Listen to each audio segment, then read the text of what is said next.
This is about an ad campaign that ran in certain boroughs of London that was mounted on vehicles. This is called Go Home. Go home, illegal immigrants. Go home all those who came in to rob our houses, benefits and jobs. Go home terrorists, fundamentalists and extremists. And of course, you know we only mean this to the criminals.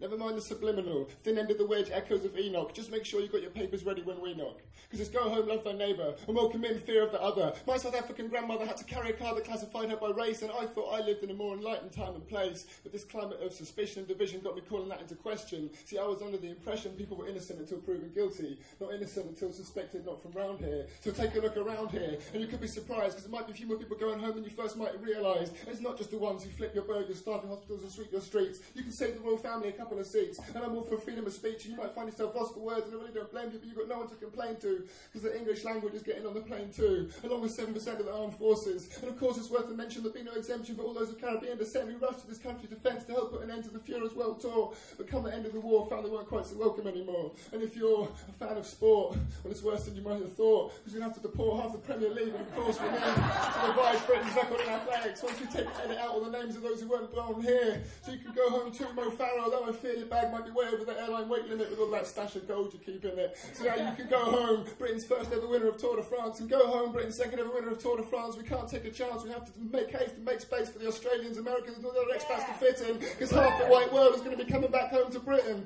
So go home, anyone who came here to escape problems this country helped to create, places they invaded, engaged in unfair trading, colonised or otherwise destabilised. Go home, gay people to Malawi, Jamaica, Uganda, filled with anger and hatred, instigated by Christians on missions of cultural genocide. And go home to all the places that stayed dirt poor in order to provide this place with all the things it needs to stay filthy rich. Go home and stitch my clothes, dig up the minerals for my mobile phone, and all the other shit that keeps my lifestyle enabled. You can even grow my food, just don't ever try to sit at my table. So go home and squabble with your neighbour, stay at each other's throats, and we might denounce it if they'll win a couple votes, but as long as you're getting slaved, we're getting paid because we sell guns to you both. And go home, my favourite ever foreigner to get on a boat or a plane and go by the name of Mary Jane. And go home, anyone who can't see what's oh so plain, that people risk life and limb just to get into the place where you live.